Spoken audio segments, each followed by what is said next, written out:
안녕하세요. 저는 3살 된 딸을 키우고 있는 30대 여자입니다. 제가 오늘 소개해드릴 사연은 다름 아닌 저를 무시했던 형님의 이야기인데요. 웬만하면 싫은 소리 하는 걸 싫어하는 제가 어떤 형님을 만나게 되어 어떤 말까지 하게 되었는지 한번 들어보실래요? 이야기 지금부터 시작해 보겠습니다. 저와 남편은 보육원 봉사를 다니며 만난 사이였어요. 저는 그 보육원 출신으로 고아였어요. 보육원을 나오며 느낀 점이 많았고 돈을 벌기 시작하자 제가 살던 보육원에 자주 오가며 제 동생 같은 아이들과 시간을 보내던 중이었죠.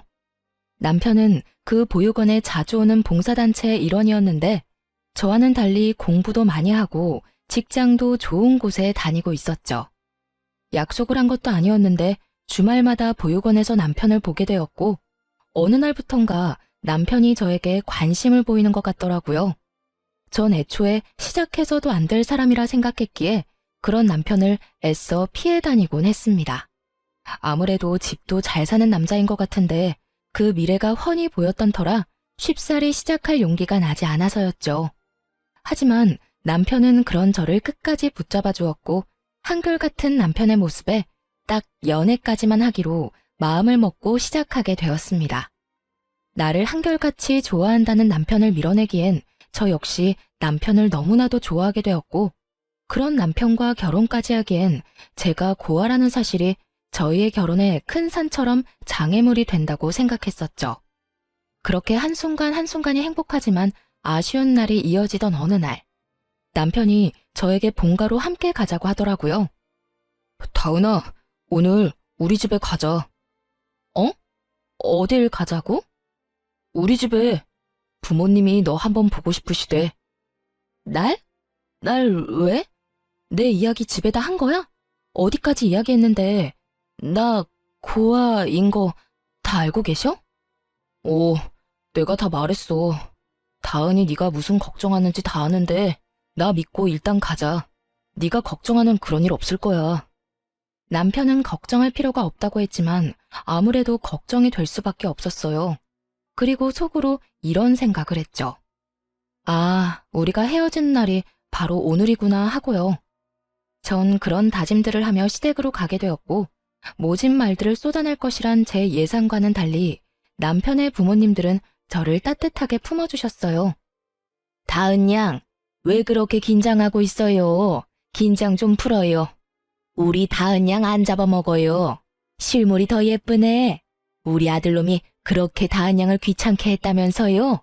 얼마나 대단한 여자길래 우리 아들이 저리도 애타하나 했더니 이렇게 보니 왜 그랬는지 알겠네요. 어쩌면 이렇게 예뻐요? 눈도 맑고 피부도 밝고 우리 아들이 푹 빠질만 하네. 어허, 이 사람아. 귀한 손님 불러놓고 계속 세워둘 거야? 얼른 밥부터 먹어야 할 거 아니야. 얼른 여기 편하게 앉아요. 저 사람이 손님 온다고 이것저것 많이 했어요. 내가 말했지? 걱정하지 말라고. 우리 부모님이 사진 말고 실물 보고 싶다고 하도 성하셔서 오자고 한 거야. 우리 집에선 너 웬만한 연예인보다 더 인기가 많다고. 그러니까 긴장 그만하고 앉아서 밥부터 먹자. 눈물이 나올 것만 같아 얼마나 참았는지 모릅니다. 살면서 이런 호의를 받아본 적이 있나 싶을 정도였어요. 그 후로도 전 시댁에 자주 오가며 지냈고 그렇게 2년을 연애하다 결혼까지 하게 되었습니다. 결혼을 하고 난 후에도 전 시댁의 사랑을 한몸에 받으며 생활하고 있었고 제가 임신을 할 무렵 비혼주의였던 시숙이 결혼까지 하게 되며 집안에 겹경사가 났다며 다들 기뻐해 주셨었죠. 시숙과 결혼을 한 형님은 대기업 연구원으로 저와는 달리 집안도 부유하고 척 보아도 곱게 사랑받으며 자란 티가 나는 사람이었어요. 그런 형님은 시댁 식구들에게도 잘했는데 단 한 사람, 저만 무시당한다는 느낌을 지울 수가 없었어요. 아무래도 어려운 시댁에서 그나마 의지할 수 있고 편히 대할 사람은 저뿐이라고 하지만 편해서 그렇다고 하기엔 선을 넘는 말들을 하곤 했죠. 하루는 시어머니가 접시를 주며 거기에 반찬을 담아내라고 하셨어요. 그래서 받아든 접시에 반찬을 담고 있는데 형님이 다가와 접시를 빼앗아 들더니 이런 말을 하더라고요. 동서, 여기에 그 반찬을 담으려고? 아무리 미적 감각이 떨어진다고 해도 이건 좀 아니지 않아? 딱 봐도 식욕 떨어지게 만드는 색조합이잖아. 꽃무늬가 뭐야, 꽃무늬가. 그러지 말고 저기 아무 무늬도 없는 흰 접시에 담아. 그게 더 깔끔하고 정갈해. 아, 그런가요? 그런데 그게요, 형님. 형님은 어머님이 골라준 접시라는 사실을 생각지도 못하고 있었고, 저는 우물쭈물 어떻게 해야 할지 몰라 쉽사리 대답을 못하고 있었어요.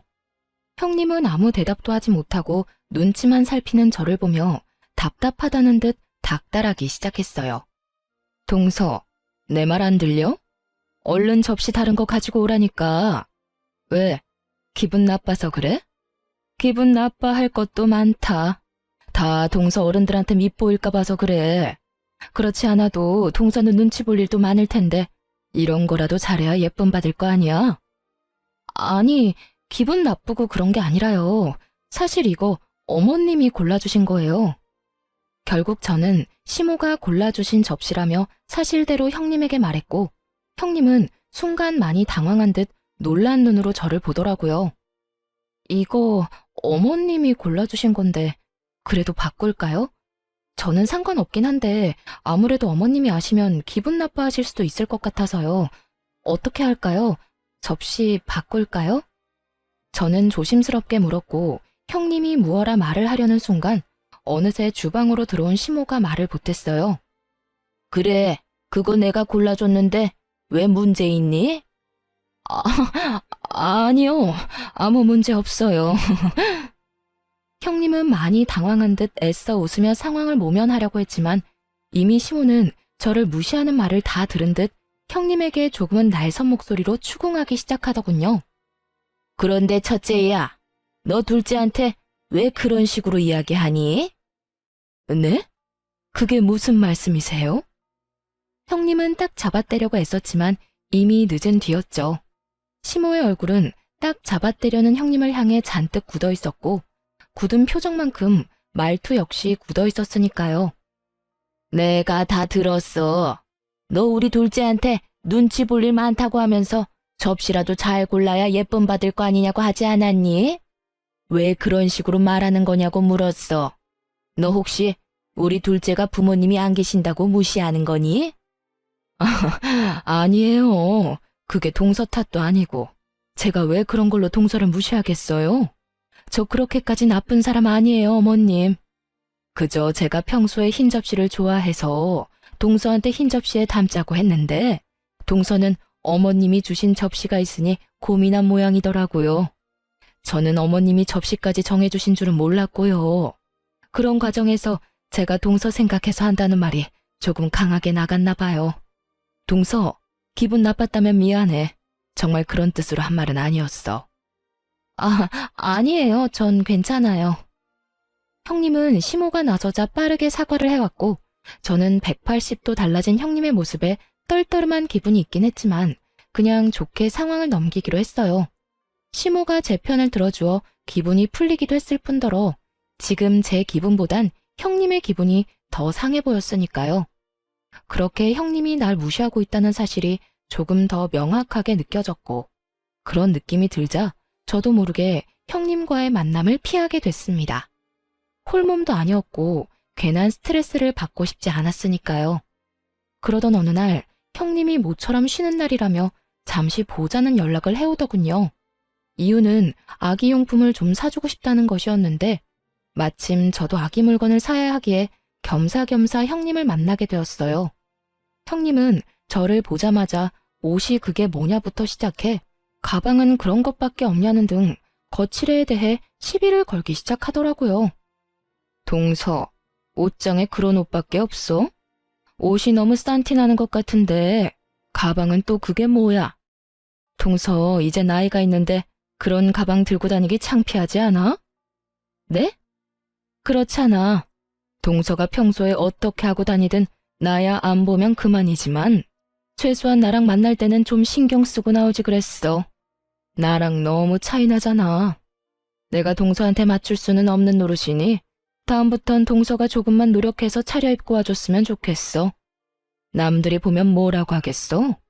전 그저 평범한 노란색 원피스에 남편이 사준 가방을 들고 나갔을 뿐인데 그런 식으로 말하니 기분이 나빠오더라고요. 만나자마자 바로 집으로 갈 수도 없는 노릇이고 그렇다고 참고 있기엔 이건 아니다 싶어 시비를 끊어주기로 했죠. 이 인부복이랑 가방이랑 다 남편이 사줬는데 그렇게 별로예요? 남편이 예쁘다고 노래를 부르면서 사준 것들이거든요. 아, 형님이 그렇게 말하니 이상한 것 같기도 하고. 집에 가서 한 소리 해야 하겠네요. 형님이 이거 전부 이상하다고 하던데 도대체 이런 걸 왜 사줬냐고요. 아, 서방님이 사줬어? 난 몰랐네. 그런데 동서, 서방님한테 뭘 그런 이야기까지 하고 그래? 그런 이야기는 하지 마. 괜히 서방님 오해하겠다. 나는 그냥 동서 옷 한 벌 사주고 싶어서 일부러 트집 잡은 것뿐이야. 내가 그냥 사준다고 하면 동서가 안 받는다고 할까 봐서 말이야. 아, 그랬어요? 난 진짜 이상한 줄 알았어요. 그런 거라면 전 괜찮아요. 인부복 디자인이 전부 거기서 거기라 새로 사도 비슷하더라고요. 배도 더 나오기 시작하면 옷태도 안 나고요. 그냥 있던 거 입을게요. 그럴래? 그러면 이제 아기용품 보러 갈까? 형님은 평소에 식구들의 이목을 엄청나게 신경 쓰는 사람인데 아니나 다를까 제가 남편 이야기를 꺼내니 바로 꽁지를 내려버리더군요. 그런 형님의 모습을 보며 저를 업신여긴다고 확신하게 되었고 저 역시 그런 사람에게 무엇도 받고 싶지 않았어요. 그 뒤로 아기용품을 사준다며 형님은 저를 끌고 다녔지만 다 있다고 하며 아무것도 받지 않았어요. 전 제가 필요한 물건을 사고 무거운 몸을 핑계 삼아 집으로 돌아와 버렸습니다. 집으로 돌아오니 일찍 퇴근한 남편이 저를 기다리고 있었고 저를 향해 걱정스럽게 물어오더라고요. 여보, 무슨 일 있었어? 너무 피곤해 보이는데 누굴 만나고 왔길래 표정이 그래? 아, 형님. 아기용품 사주신다고 해서 나갔다 왔어. 그래? 그러고 보니 형이 당신 뭐라도 사주라고 형수님한테 돈 줬다고 하더라. 그래서 뭐 사주시던데? 그럼 그렇지. 그간 제가 봐온 형님은 절대 스스로 나서서 저에게 뭘 사줄 사람이 아니었으니까요. 뭐든 많이 사주시려고 했는데 그냥 내가 안 받았어. 불편해서 받고 싶지 않더라고. 필요한 게 없기도 했고. 어? 당신이 뭘 받고 싶지도 않다고 말하는 거 보면 형수님이 당신 마음에 안 든다는 건데 왜? 형수님이랑 무슨 일 있어? 아차 싶었어요. 연애 시절과 결혼 생활을 하는 내내 남편은 저에게 넘치는 관심을 쏟고 있던 터라 때론 제가 모르는 모습조차 알던 사람이었습니다. 그래서 불편한 사람에게는 제가 쌀 한 톨 받기를 꺼린다는 것을 그 누구보다 잘 알고 있었죠. 그런 제가 형님에게 아무것도 받고 싶지 않았다고 말을 해버렸으니 부인을 해봤자 이미 늦은 일이다 싶더군요. 무슨 일이 있는 건 아닌데 그냥 결이 안 맞는 것 같아서 불편해. 왜 그런 사람 있잖아. 싫은 건 아닌데 결이 안 맞는 사람. 나한텐 형님이 그런 것 같아. 약간 선을 지키며 지내는 게 좋을 것 같아서 그래. 그래? 다른 문제 있는 건 아니고? 그때 엄마한테 들어보니 형수님이 당신을 알게 모르게 무시하는 것 같다고 하던데. 설마 형수님이 당신 무시하고 그러는 거 아니지? 그런 거 아니야. 내가 무시당하고 가만히 있을 사람이야? 날 그렇게도 몰라? 하긴 당신이 순하게 내내 거리는 것 같아도 한 번 아니면 칼같이 끊어내지. 그래도 혹시나 무슨 일 있으면 꼭 나한테 말해. 알겠지? 전 괜한 불미스러운 일을 만들고 싶지 않아 애써 괜찮은 척을 했고 남편은 제가 괜찮다고 하니 일단 믿어주겠다는 식의 대답을 해주더군요. 그렇게 뭐든 무던하게 넘기려고 애쓰던 어느 날 결국 형님이 절 폭발하게 만드는 일이 일어나고야 말았어요. 그날은 시부의 생신으로 형님과 제가 생신상을 차리고 있었는데 평소 아버님을 비롯해 식구들이 좋아하는 식혜를 함께 만들고 있을 때였어요. 동서는 별걸 다 만들 줄 아네? 그런 건 누구한테 배운 거야? 가르쳐줄 어른도 없었을 텐데. 아, 보육원에서 배운 거야? 이 말에 폭발을 했냐고요? 아니요. 기분이 좋진 않았지만 참을 수 있는 정도였어요. 학교에 다니며 저런 말은 수도 없이 들었던 터라 저 정도 비아냥은 그저 우습기만 했어요. 아, 어머님께 배웠어요. 매년 생일에 이렇게 만들어드리더라고요. 남편도 좋아하고 해서 저도 배워두면 좋겠다 해서 배웠어요. 아주버님도 좋아하시는 것 같은데 형님도 이참에 배워두실래요? 아유, 됐어. 그까짓 거 얼마나 한다고. 요즘 수제식혜 얼마나 잘 만드는데 사 먹는 게 편하고 좋아. 그렇긴 하죠. 돈 주고 사 먹으면 편하긴 해요, 사실. 전 이제 그만 대화하고 싶다는 의미로 고개를 돌려버렸고 그쯤 하면 제 뜻을 알아듣고 그만해도 될 텐데 형님은 기어코 입을 또 열어버리더군요. 편한 걸 안다는 사람이 왜 이 고생을 하는 거야? 그렇게 아버님 어머님께 잘 보이고 싶은 거야? 동서도 참 애쓴다 애써. 잘 보이려고 이러는 게 아니라 워낙 좋아하시니 만드는 거예요. 애쓰는 게 아니라 제가 하고 싶어서 하는 거라고요. 왜 매번 형님은 그런 식으로 생각하는 거예요? 제가 뭘 했다 하면 잘 보이려고 그런다, 애쓴다. 왜 그런 식으로 저를 깎아내리냐고요. 앞으로 그러지 마세요. 저도 좋은 마음에서 하는 일인데 그런 식으로 말하면 기분 좋지 않아요. 동서, 왜 그렇게 흥분을 해? 같은 며느리 입장에서 동서 힘들까봐 동서 생각해서 하는 말인데. 그리고 동서만 그렇게 생각하지 남들이 보면 동서가 사랑받고 싶어 안달난 사람으로밖에 안 보여. 다들 말을 안 하는 것뿐이지. 형님은 고삐 풀린 망아지처럼 고삐 풀린 입을 열고 있었고 도대체 무슨 말이 하고 싶어 서론이 저 따위인가 하는 생각에 되물어 보았어요. 뭐라고요? 하긴 부모 사랑이 고프긴 했겠지.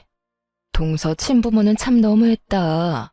어떻게 어린 딸을 보육원에다 버릴 수가 있어? 그런데 나 진짜 궁금해서 묻는 건데 동서도 어릴 때 교실에서 돈 없어지면 도둑으로 몰리기도 하고 그랬어? 왜? 드라마에서 보면 그런 장면들 종종 나오잖아. 나 그런 거 보면서 진짜 궁금했거든. 왕따? 그런 것도 당한 적 있어? 형님은 선을 넘어도 한참을 넘고 있었고 그 순간 제 인내가 바닥을 찍는 느낌이 들더군요. 그저 드라마에서 나온 장면이었다면 저도 그렇게까지 화가 나지 않았을 겁니다. 하지만 드라마는 현실을 반영하는 것이 많듯 저 역시 그런 경험이 있었어요. 교실에서 돈이나 물건이 없어지면 다 믿는다고 하면서도 알게 모르게 저를 의심하던 눈빛들, 그리고 저를 따돌리려는 아이들이 말이죠. 그런 일이 있었든 없었든 형님의 말은 상처가 되기에 부족함이 없을 텐데 하물며 경험이 있는 저에게 저딴 말을 했으니 저는 폭발하고야 만 것이죠. 저는 폭발했다고 한들 소리를 지르거나 그러지 않습니다. 그저 사람 미쳐버리게 비아냥거릴 뿐이죠. 아, 그런 경험이요? 있긴 하죠. 왜 교실에 딱 그런 애들 있잖아요.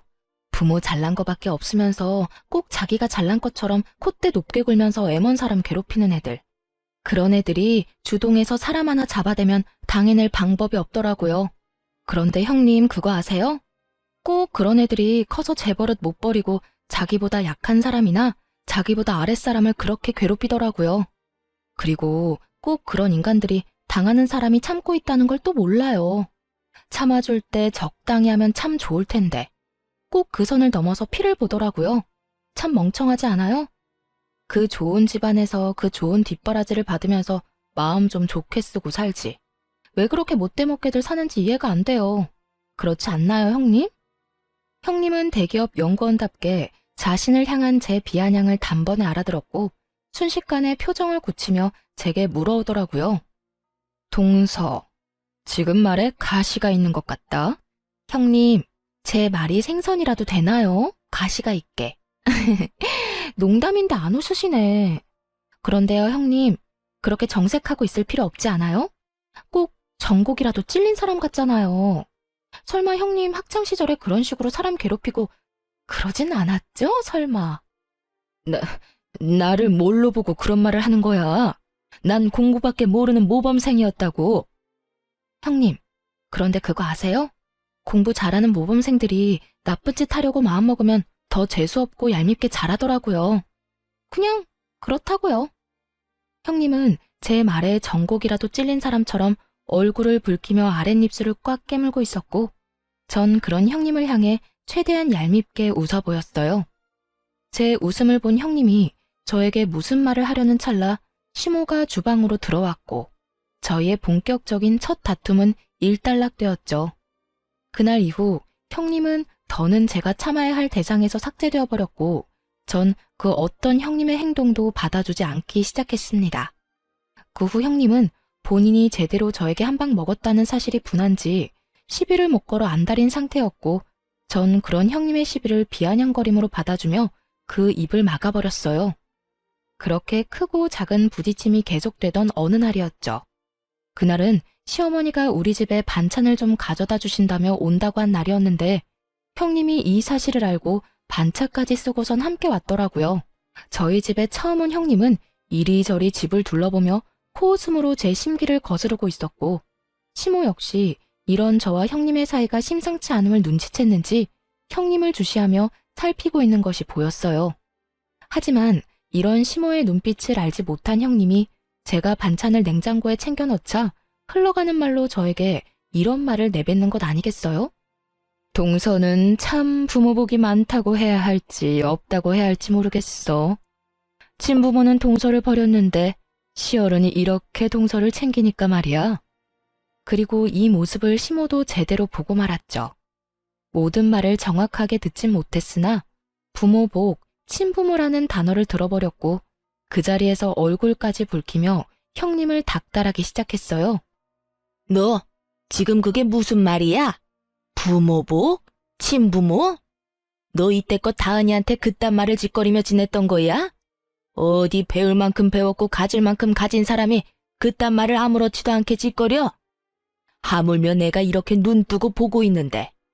너도 그렇지만 다은이 역시 나한테 딸 같은 며느리인 건 너 몰라? 어디 부모 보는 앞에서 그딴 말을 해? 아무 잘못도 없는 제가 봐도 무서울 만큼 시모는 화를 내고 있었고 형님은 금방이라도 울 것 같은 얼굴로 변명을 쏟아내고 있더라고요. 어머님, 전 그런 뜻이 아니었어요. 그냥 어머님이 부모처럼 잘 대해주신다. 친부모님 같이 동서를 아끼신다는 의미에서 한 말이었어요. 너 끝까지 이럴 거야? 네 표정, 네 말투가 그런 뜻이 아니었는데 어디서 끝까지 속여 먹으려고 그래?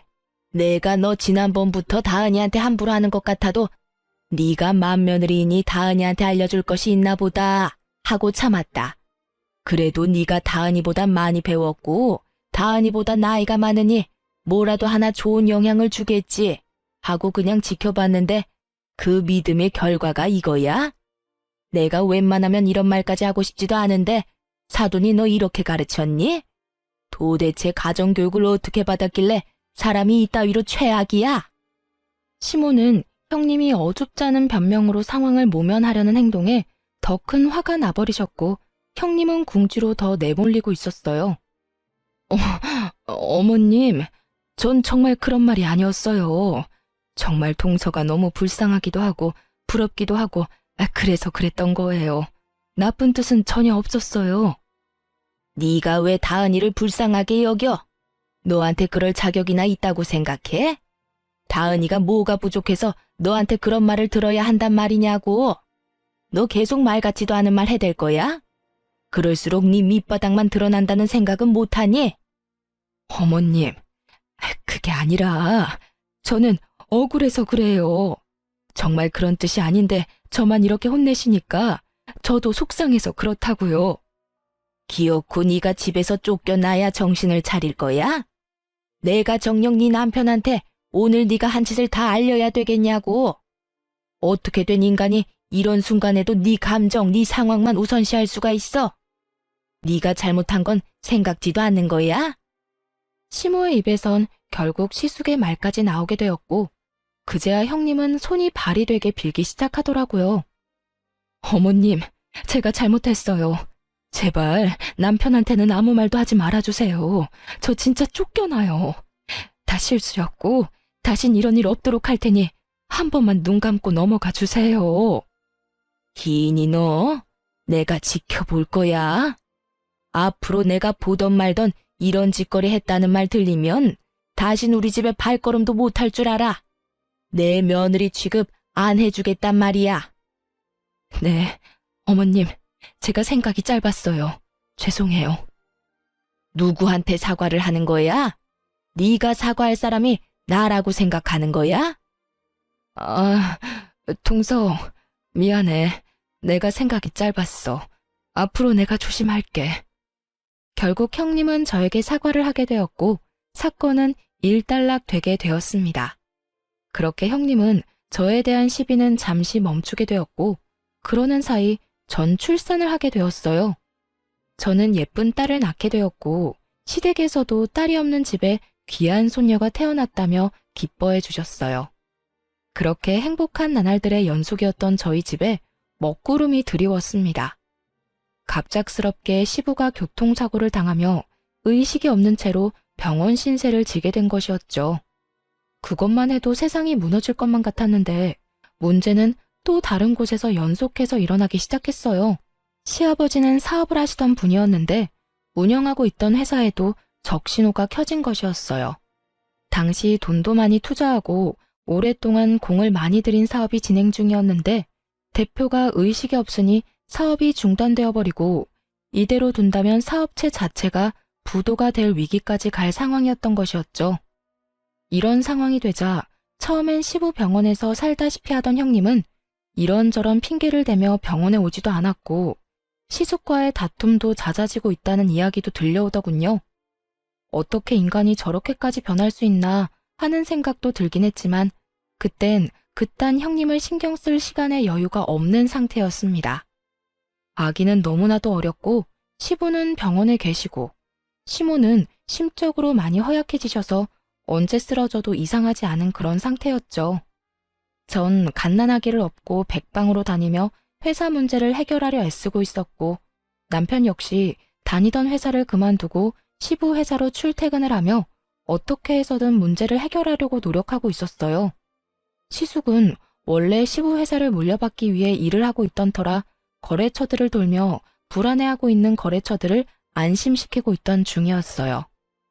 모두들 피나는 노력을 하고 있는 동안 시모는 점점 더 기운을 잃어갔고 저는 하는 수 없이 결국 형님에게 연락을 하게 되었습니다. 정말 내키진 않지만 형님의 도움이라도 절실한 상황이었으니까요. 형님, 요즘 많이 바쁘세요? 동서가 웬일이야? 나한테 생전 연락 한 통 없더니. 나 요즘? 그냥 그저 그래. 그런데 왜? 다름이 아니라 어머님이 요즘 통 기운도 없고 몸도 많이 안 좋아지셔서요. 아무래도 심적으로 힘들어서 몸도 처지는 것 같으신데 형님이 어머님 댁 가서 좀 챙겨주시면 안 될까요? 내가 왜 그래야 하는데? 나 노는 사람 아니야. 나도 일해야 하고 이리저리 바쁜 사람이라고. 조금 전엔 그저 그렇다고 했잖아요. 순식간에 말이 바뀌네요. 동서도 알고 있잖아. 나 원래 이런 사람인 거. 그리고 말이 나왔으니까 하는 말인데 동서, 나한테 이런 전화 하지 마. 나 곧 이혼할 거야. 네? 이혼이요? 그래, 이혼. 내가 그 집안에서 그 수모를 겪으면서 왜 붙어 있었는데? 내 급에 맞는 남자라고 생각했으니까 어떻게 해서든 참고 산 거라고. 그렇게 참고 살다 보면 장남인 남편한테 그 회사가 갈 테니까. 그런데 지금 꼴이 어때? 아버님은 돌아가시기 직전이고 회사는 부도 직전에 어머님은 곧 몸져 눕기 직전이고 온갖 나쁜 일 앞두고 있는 게 뻔히 보이는데 내가 그딴 집이랑 계속 연을 이어가고 싶겠어? 형님은 이런 상황에선 이혼이 당연하다는 듯 저에게 훈수를 두며 사람 입으로 오물을 뱉어내고 있었고 점점 듣고 있던 귀가 썩어갈 지경이었어요.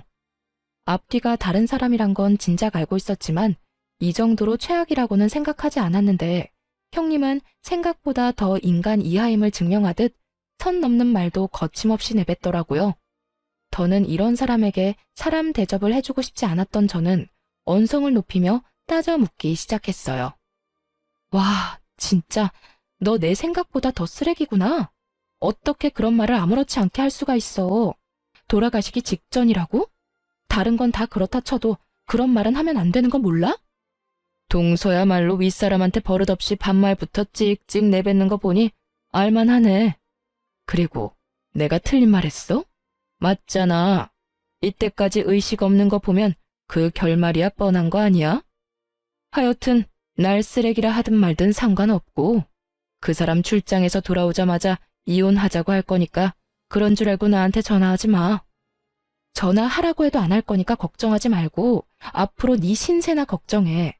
내가 지금 이 순간을 땅을 치고 후회하게 만들어줄 테니까. 동서가? 아니, 이제 이혼할 건데 동서라고 할 필요도 없겠네. 사실 너같이 하자 있는 인간이랑 가족으로 엮이는 것 자체가 나 같은 사람한텐 불쾌하거든. 아는지 모르겠지만 말이야. 하여튼 네가 날 후회하게 만들 수 있다고 생각한다는 것 자체가 어이없긴 하지만 두고는 봐줄게. 과연 고아의 고졸인 네가 어떻게 날 후회하게 만들지 말이야. 그래, 잘 지켜봐. 고아의 고졸인 내가 좋은 부모 만나서 공짜로 대학 졸업장 받은 너한테 어떤 방법으로 이겨먹는지 말이야. 각오해도 좋을 거야. 어머나, 무서워서 눈물이 다 나려고 하네. 동서도 그러고 보면 참 불쌍해. 나는 이혼하고 돌아갈 가족이라도 있으니 이런 상황에 도망이라도 가지. 동서는 겨우 만든 가정 깰 수도 없으니 그러고 죽을 힘을 다해 애쓰는 거 아니겠소? 깰 수 없어서 애쓰는 게 아니라 깨고 싶지 않아서 애쓰는 거야. 난 너 같은 인간이 아니니까 말이야. 그래, 그렇게 생각하고 잘 살아봐. 네가 거지된 그 시대 것들 끌어안고 빌빌거리며 살 동안 나는 부자 남자 만나서 재혼할 테니까. 그러면 끊어. 다신 전화하지 말고. 전화를 끊고 나서도 한동안은 치가 떨려왔어요. 어떻게 이런 인간이 있나 싶어요. 제가 고아로 살아온 그 세월 동안 정말 별의별 인간을 다 봤지만 이렇게 추악한 인간은 처음이었고 저를 그만큼 화나게 만든 인간도 처음이었어요. 오죽했으면 고등학생 때 제 알바비를 떼먹은 사장놈이 착하게 느껴졌을 정도였으니까요. 하여튼 전 형님의 추악한 짓거리에 힘입어 회사 문제를 더욱 빠르게 해결해 나갔어요. 저 혼자만 노력한 건 아니었죠. 회사에서 20년, 30년 일해주신 여러 직원분들을 비롯해 입사한 지 반년도 채 되지 않는 신입사원분들까지 모두 한마음 한뜻으로 밤낮 없이 회사를 위해 노력했고 결국 저인 시부의 부재를 완벽히 메우게 되었습니다. 네, 회사에 사활이 걸린 일을 성공시킨 것이었어요. 그렇게 회사가 다시 일어서는 동안 형님의 이혼은 진행되고 있었고 마지막 법원 출석만 앞둔 날이었죠. 그날은 특별한 날이었기에 저와 남편 그리고 주인공인 시숙까지 모두 함께 법원에 가게 되었어요. 이혼이 선고되고 법원을 나서는데 형님이 또 비아냥거리기 시작했어요. 기다리고 기다리던 순간이었죠. 이제 정말 끝이네. 그동안 나 정말 수고하지 않았어? 급도 안 맞는 동서하고 가족으로 엮이느라 수고했고 그런 동서 편만 드는 당신 가족들 비위 맞추느라 수고했고 어쨌든 이제 이혼까지 했으니 다신 마주치지도 말자. 혹시나 쫄딱 망했다고 구질구질하게 찾아오거나 연락하지 말란 말이야. 그러면 가난하게 잘 살아. 형님은 한결같이 인간답지 않은 면모를 뽐내고 있었고 그런 형님을 저와 남편 그리고 시숙은 마음껏 비웃어 주었어요. 저희가 배를 잡고 웃어버리자 불안한 눈빛으로 이유를 묻더군요. 그런 형님에게 시숙은 모든 사실을 알려주었죠. 가난? 어떻게 하지? 당신이 그렇게 간절하게 바라니 가난하게 살아주고는 싶은데 그렇게는 안 될 것 같은데? 뭐? 그게 무슨 말이야? 우리 회사 다시 일어났거든. 거래 성사했고 그 덕에 우리 회사 창립 이래 최고 매출 달성 중이야. 이게 다 당신 덕분이야. 당신 덕분에 우리 모두 없던 힘까지 짜내서 일 열심히 했거든. 거기에다 이렇게 이용까지 해주다니 정말 고맙다 당신. 뭐? 그게 사실이야? 거짓말이지? 괜히 내 앞에서 불쌍한 모습 보이기 싫어서 일부러 그러는 거지? 그럴 리가 없잖아. 내가 다 알아봤는데. 당신의 회사 가망 없다고 분명히 다 들었는데. 그랬었지. 그대로 뒀다간 가망이 없었겠지. 그런데 어떻게 하지? 거래는 성사했고 결국 우리는 해냈는데 말이야. 거짓말. 다 거짓말이잖아. 형님은 끝까지 그럴 리 없다며 현실을 외면하고 있었고 그런 형님에게 시숙은 계약 성사 계약서를 내밀며 이렇게 말했어요. 이래도 못 믿겠으면 어쩔 수 없지. 어쨌든 당신이 한 말처럼 다신 만나지도 말자. 구질구질하게 연락하거나 찾아가지도 않을 테니 당신도 그렇게 해주고. 어떻게, 내가 왜 이혼까지 했는데? 쫄딱 망할 줄 알고 한 이혼인데 이러면 안 되는 거잖아. 당신이 진작 나한테 말했어야지. 그랬으면 내가 이혼까진 안 했을 거 아니야. 당신 나한테 거짓말했어? 나랑 이혼하고 싶어서 사업 쫄딱 망했다고 거짓말한 거냐고. 도대체 어떻게 된 일이야? 망해야 할 집이 왜 다시 일어선 거냐고. 형님은 혼자서 막장 소설을 쓰고 있었고 시숙은 저를 가리키며 이렇게 말했어요. 당신은 잘 몰랐나 본데 우리 재수씨가 능력이 출중한 사람이야. 임신해서 잠시 쉬고 있었다 뿐이지 우리가 진행하던 그 사업이 원래는 재수씨가 아이디어 내고 재수씨가 추진하던 사업이었다고. 원래 주인이 돌아왔는데 그 사업이 어떻게 실패하겠어? 당신한텐 어쨌든 고마워. 당신이 나랑 이혼할 거라고 하면서 우리한테 악담을 퍼부어줬다면서? 우리 재수씨가 그 말 듣고 힘내서 생각보다 더 빨리 사업을 일으켰지 뭐야. 뭐야? 그게 사실이란 말이야? 저 고아의 고졸 출신이 그런 일을 해냈다고? 그래, 당신이 그렇게 무시하던 재수씨가 해냈다고. 당신이 또 모르는 게 있는데 재수씨가 우리 회사에 일하던 시절엔 재수씨가 나보다 직급이 더 높았어. 그 정도로 능력이 출중한 사람이었단 이 말이지. 그런 사람을 감히 당신이 무시를 해? 당신이 뭐라고 사람을 무시해? 부모 잘 만난 거? 공부 좀 많이 한 거? 그러면 뭐래? 지금 그 모양 그 꼴인데. 그럴 리가 없어. 그럴 리가 없다고. 네, 맞아요. 저는 이미 결혼 전부터 시부의 회사에서 일을 하며 회사 내부의 일을 돕고 있었어요. 생각보다 경영이나 사업 추진에 소질이 있던 저를 시부께서 전적으로 믿고 밀어주셨기 때문에 가능한 일이었죠. 당시 제 직급은 친아들인 시숙보다 높을 정도로 시부는 저를 믿어주셨고, 그랬기에 저도 몰랐던 제 능력을 발견할 수 있었던 거죠. 그렇게 회사에 큰 도움이 되는 사업을 구상하던 중 갑작스레 임신을 하게 되었고, 가족이 무엇보다 중요했던 저는 태어날 아기를 위해 사업에서 한 발 물러서 쉬고 있었던 것이었죠. 이러한 사실을 전혀 몰랐던 형님은 저를 무시했던 것뿐 아니라 회사에 닥친 위기를 아무도 해결하지 못할 것이라 믿어 의심치 않았던 것이었어요. 모든 사실을 알게 된 형님은 자리에 주저앉아선 믿을 수 없다는 듯 혼잣말을 중얼거린다 싶더니 이내 정신을 차린 듯 시숙을 잡고 늘어졌어요. 여보, 내가 진짜 미쳤었나 봐. 내가 잠시 정신이 나갔었어. 우리 이혼 없던 일로 하자. 응? 제발, 내가 이렇게 빌게. 방금 내 말 못 들었어? 이혼해줘서 고맙다는 말. 그렇게 고마운 이혼인데 내가 왜 그걸 없던 일로 만들겠어? 난 절대 그럴 생각 없어. 여보, 그러지 말고. 우리 좋았잖아. 우리 사랑했었잖아. 당신이 나한테 한 번만 더 기회 주면 내가 정말 잘하면서 살게. 아버님 병간호도 내가 도맡아서 할 거고 어머님께도 더 잘하면서 살게. 기회? 그 기회는 당신이 잡고 싶을 때면 다 잡을 수 있다고 생각하는 거야? 안타깝지만 이제 당신한텐 기회라고는 없어. 그러니까 구질구질하게 굴지 말고 잘 살아. 얼마나 잘 살 수 있을지는 모르겠지만. 시숙은 단호하게 형님의 손길을 뿌리쳐버렸고 도저히 안 되겠다 싶었던 형님은 갑자기 저를 붙들고 늘어지기 시작했어요. 동서가 말 좀 잘해주면 안 돼?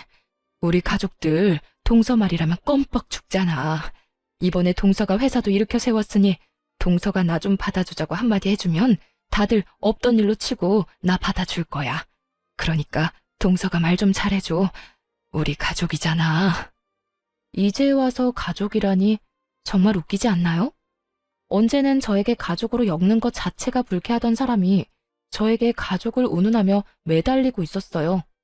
그런 형님의 모습을 보는데 화가 나기는커녕 불쾌한 기분이 올라오더라고요. 전 그 불쾌한 손길을 뿌리치며 이렇게 말했습니다. 가족? 이제 와서 가족? 언제는 나하고 가족으로 엮는 것조차 불쾌하다고 하더니 이제는 가족이 되고 싶어? 그런데 어떻게 하지? 난 너 같은 인간이랑 가족 되고 싶지 않은데 힘들 때 나 몰라라 버리는 인간이랑 가족이 되고 싶겠어? 동서, 그땐 내가 제정신이 아니었어. 갑자기 집안도 힘들어지고 동서랑도 사이가 안 좋으니까 그냥 홧김에 그랬던 거라고. 그래, 내가 많이 예민해서 그냥 뱉은 말인데 이렇게 이혼까지 하게 될 줄은 몰랐어. 이렇게 후회하고 있으니까 동서가 제발 나 좀 살려주라. 후회? 좋은 말이네. 내가 말했지? 너 땅을 치고 후회하게 해준다고. 꿀 좋다. 그렇게 자신만만하게 굴더니 결국 내 말대로 됐네? 기분이 어때? 고아의 고졸인 내 앞에서 이렇게 무릎 꿇고 비는 기분이? 자존심에 금이 간 형님은 몸을 일으켜 저에게 달려들었고 전 그대로 반동을 이용해 바닥으로 내팽개 쳐져버렸어요. 형님은 그대로 바닥으로 고꾸라졌고 손을 툭툭 털며 말했어요. 진짜 꿀 좋다. 그러게, 마음 곱게 쓰라고 내가 말했지? 앞으로 네 인생은 늘 이 모양 이 꼴일 거야. 네가 부모가 있든 그 부모가 부자이든 말든 네가 인생을 그따위로밖에 못 살면 늘 그 모양 그 꼴일 거란 말이야. 그러니까 제발 착하게 좀 살아라. 아니, 제발 인간답게라도 좀 살아. 그렇게 저희는 돌아와 버렸고 그 뒤로 들려오는 형님의 소식은 쌤통 그 자체였습니다. 처음 형님이 이혼을 본가에 알릴 당시 본가에선 이혼을 반대했다고 해요. 하지만 형님은 다 망해가는 집안에서 가난하게 살고 싶지 않다며 막무가내로 우겨대는 바람에 이혼을 허락하게 되었는데 망해야 할 집이 더 크게 성공해버렸으니 크게 화가 난 것이었죠. 그 덕에 그렇게 자랑하던 본가에선 멍청한 이혼녀라고 불리며 무시를 당하고 있다고 하더군요. 그리고 그렇게 자랑하던 대기업 연구원 직업도 마찬가지였습니다. 제 버릇 남 못 준다고들 하죠. 형님은 회사에서도 저에게 했듯이 신입사원이나 집안의 어려운 직원들을 대놓고 무시하는 것도 모자라 왕따까지 시킨 것이 다 알려지며 권고사직이 난 상태라고 합니다. 그렇게 인간답게라도 살라고 했는데 제 말을 들어먹지 않는 건 여전하다고 생각했네요. 이젠 저와 상관없는 일이긴 하지만요. 이혼을 하고 난 후에도 형님은 시숙에게 매달리는 듯 했지만 한 번 더 연락하면 본가로 연락해버릴 테니 그런 줄 알라며 연락을 끊어버렸다고 하더군요. 그 뒤론 다신 연락이 오는 것 같지 않았고요. 그렇게 형님과의 인연이 끝이 나고 저는 또 육아에만 집중하며 지내는 중입니다. 시아버지는 천만다행으로 의식이 돌아오셔서 회복을 하고 계신 중이에요. 시어머니도 여러 가지 문제가 다 잘 풀리고 난 후 다시 생기를 되찾으셨어요. 어느 날은 저에게 이런 말씀을 하시더라고요. 다은아, 고맙다. 네가 이번에 고생이 많았다고 들었어. 사실 네 이야기를 처음 듣던 날 네가 달가운 건 아니었어. 나는 내가 그런 사람인 줄 몰랐는데 자식이었기니 나도 모르게 그런 마음이 들더구나. 그런데 계속 네 이야기를 듣고 네 사진을 보고 내 아들이랑 잘 지내는 모습을 보면서 네가 궁금해졌고 그렇게 널 처음 보는 날 내가 너를 품어줘야겠다고 생각했었어. 처음 본 그날 네가 너무 예뻤거든.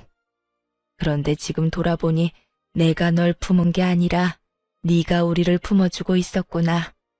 너 때문에 우리가 다시 웃으면서 살 수 있게 됐어. 고맙다. 이렇게 말씀해 주시는데 정말 얼마나 울었는지 모릅니다. 저야말로 시부모님께서 저를 잘 품어주신 덕분에 이렇게 잘 살아가고 있는 것인데 저런 말씀을 해주시니까요. 전 저에게 계속 고맙다는 말씀을 해주시는 시모의 품에 안겨 앞으로 제가 더 잘하고 제가 더 사랑받을 수 있게 노력하며 살겠다고 다짐 또 다짐하게 되었습니다. 요즘엔 시댁에서 지내고 있는데 시숙도 시댁에서 지내며 즐거운 나날들을 보내고 있어요. 딸은 어느새 3살이 되었고 요즘엔 딸 재롱을 보는 재미에 푹 빠져 살고 있어요. 남편은 말할 것도 없거니와 시숙마저 저희 딸 재롱에 껌뻑껌뻑 넘어가선 지갑이 다치는 걸 본 적이 없네요. 그런 모습을 보고 있는 전 너무나도 행복하고요. 평생 외로웠던 저였는데 좋은 남편, 좋은 시댁을 만나 요즘처럼 인생이 즐겁고 행복한 적이 또 있나 싶거든요. 앞으로도 지금처럼만 행복하게 살 수 있도록 노력하며 살아가 보려고요. 이로써 저의 사연도 끝이 났네요. 저의 긴 사연 함께 해주신 분들 감사합니다. 좋은 하루 되세요.